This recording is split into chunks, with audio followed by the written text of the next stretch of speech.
지금 지갑을 열어보세요. 혹시 $100 지폐가 있나요? 그 속을 들여다보세요. 긴 머리, 둥근 안경, 살짝 미소 짓는 남자. 많은 사람이 그를 미국 대통령으로 압니다. 하지만 그는 단 한 번도 대통령이 아니었어요. 그는 가난한 비누장수의 15째 아이였습니다. 정식 학교는 단 2년, 17살에 주머니에 동전 몇 입만 들고 도시에서 도망쳤습니다. 배가 고파 빵 3덩이를 사서 양팔에 끼고 길을 걸었어요. 훗날 그의 아내가 될 여인이 그 우스꽝스러운 모습을 창밖으로 봤다고 합니다. 그 소년의 이름은 벤저민 프랭클린. 이 가난한 인쇄공은 미국 건국의 아버지가 됐습니다. 그리고 250년이 지난 지금도 화폐 속에서 우리를 보고 있어요. 그는 어떻게 빈손에서 불을 만들었을까요? 답은 운이 아니었습니다. 오늘 보여드릴 건 그가 정리한 부에 이르는 공식입니다. 프랭클린은 1706년 보스턴에서 태어났습니다. 아버지는 양초와 비누를 만들던 가난한 장인, 자식이 무려 17명이었어요. 벤저민은 그중 15째였습니다. 학교에 다닌 건 단 2년, 10살부터 아버지의 가게에서 일했고 12살엔 형의 인쇄소에 견습공으로 들어갔습니다. 여기서 그의 인생이 바뀝니다. 인쇄소엔 책이 있었어요. 프랭클린은 밤마다 그 책들을 닥치는 대로 읽었습니다. 잠을 줄이고 끼니를 줄여서까지. 그는 깨달았어요. 배움은 학교가 주는 게 아니라 스스로 설계하는 것이라는 걸. 17살 형과 다툰 그는 필라델피아로 도망칩니다. 빈손이었어요. 하지만 그는 거리에서 일하지 않았습니다. 그는 시스템을 만들기 시작했어요. 성실하다는 평판, 약속을 지킨다는 신용, 새벽부터 일하고 늦게까지 남는 모습을 사람들 눈에 보이게 했습니다. 곧 그는 자신의 인쇄소를 차렸고 신문을 발행했고 가난한 리처드의 달력을 출간해 식민지 전체의 베스트셀러로 만들었습니다. 42살, 프랭클린은 사업에서 은퇴할 만큼의 부를 이미 쌓았습니다. 이후 그는 과학과 정치에 인생을 바쳤어요. 빈손의 인쇄공이 어떻게 42의 경제적 자유에 도달했을까요? 그의 첫 번째 공식은 5글자로 요약됩니다. 시간이 곧 돈이다. 1748년 그는 한 청년에게 편지를 씁니다. 제목은 젊은 상인에게 보내는 충고. 그 안에 이 문장이 있어요. 기억하라. 시간이 곧 돈이라는 것을. 당시엔 충격적인 발상이었습니다. 사람들은 시간을 그냥 흘러가는 것으로 여겼으니까요. 하지만 프랭클린은 달랐습니다. 그는 이렇게 설명했어요. 하루에 10실림을 벌 수 있는 사람이 반나절을 빈둥거렸다면 그는 단지 6펜스를 쓴 게 아니다. 벌 수 있었던 5실림까지 함께 버린 것이다. 이게 우리가 지금 기회비용이라 부르는 개념입니다. 경제학 교과서보다 수십 년 앞서 있었어요. 프랭클린에게 시간은 가장 비싼 자산이었습니다. 한 번 쓰면 되돌릴 수 없고 아무것도 안 해도 계속 소모되는 자산. 그래서 그는 하루를 설계했습니다. 새벽 5시에 일어나 스스로에게 물었어요. 오늘 나는 어떤 선을 행할 것인가? 그리고 잠들기 전 다시 물었습니다. 오늘 나는 어떤 선을 행했는가? 하루의 시작과 끝을 질문으로 묶을 겁니다. 부자가 되는 첫걸음은 돈을 세는 게 아니었어요. 시간을 세는 것이었습니다. 두 번째 공식은 더 놀랍습니다. 프랭클린은 인격마저 시스템으로 만들었어요. 20살 무렵 그는 결심합니다. 완벽한 인격에 도달하겠다. 대부분은 여기서 막연한 결심으로 끝나요. 하지만 프랭클린은 그걸 설계했습니다. 그는 자신이 갖춰야 할 덕목을 13가지로 정리했어요. 절제, 침묵, 질서, 결단, 절약, 근면, 진실, 정의, 중용, 청결, 평정, 순결, 그리고 겸손, 그리고 작은 수첩을 만들었습니다. 한 페이지에 7일 곱하기 13개의 칸. 매일 밤 그는 그 칸을 점검했어요. 오늘 이 덕목을 어겼다면 검은 점을 찍습니다. 핵심은 여기에요. 그는 13가지를 한꺼번에 하려 하지 않았습니다.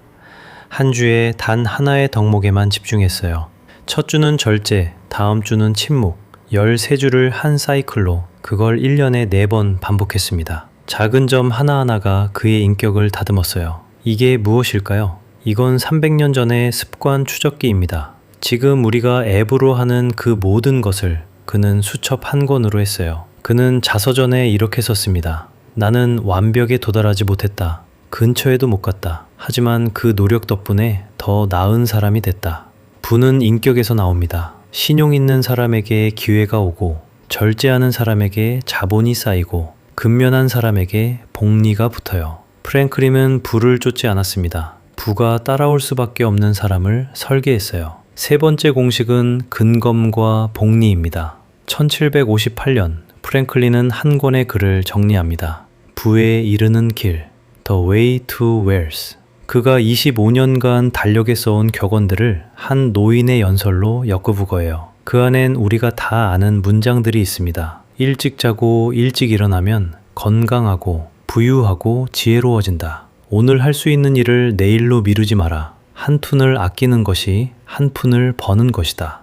너무 익숙해서 진부하게 들리지도 몰라요. 하지만 그 안엔 부의 가장 강력한 원리가 숨어 있습니다. 바로 복리입니다. 프랭클린은 말했어요. 작은 지출을 조심하라. 작은 구멍이 거대한 배를 가라앉힌다. 그는 한 푼의 절약을 단순한 절약으로 보지 않았습니다. 그 한 푼이 굴러가 더 큰 돈이 되는 것을 봤어요. 그리고 그는 이걸 죽어서도 증명했습니다. 프랭클린은 유언으로 보스턴과 필라델피아에 각각 1000파운드를 남겼어요. 조건은 하나, 이 돈을 200년 동안 건드리지 말고 굴려라. 작은 씨앗이 복리로 자란 결과 200년 뒤 그 기금은 수백만 달러가 되어 있었습니다. 근검은 인색함이 아니에요. 근검은 복리의 연료입니다. 작은 습관을 매일 굴리는 사람만이 시간이라는 마법을 자기 편으로 만듭니다. 그렇다면 프랭클린의 시스템을 내 삶에 어떻게 이식할까요? 오늘 당장 할 수 있는 3가지입니다. 첫째,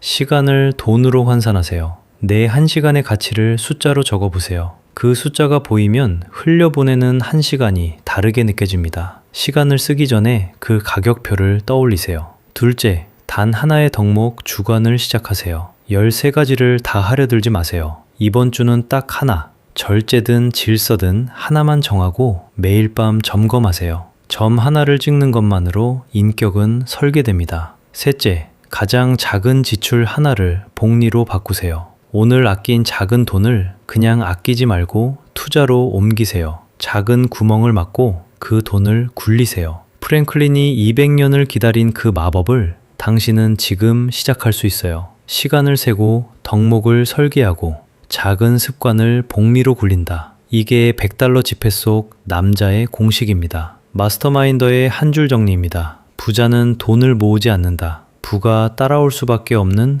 자기 자신을 설계한다. 프랭클린은 빈손이었어요. 학교는 2년, 가진 건 빵 3덩이 뿐이었습니다. 하지만 그는 시간을 설계하고 인격을 설계하고 습관을 설계했어요. 그래서 가난한 인쇄공이 화폐 속 인물이 됐습니다. 당신도 지금 무언가를 설계하고 있습니다. 흘려 보낼지, 쌓아 올릴지 그 선택만 바꾸면 됩니다. 쫓지 말고 만들어라. 다음 편에서는 11살에 첫 주식을 산 소년이 복리와 인내만으로 세계 최고의 부자가 된 이야기 워런 버핏서부 다룹니다. 구독과 좋아요는 이 채널이 계속 성장하는 원동력입니다. 마스터마인드였습니다.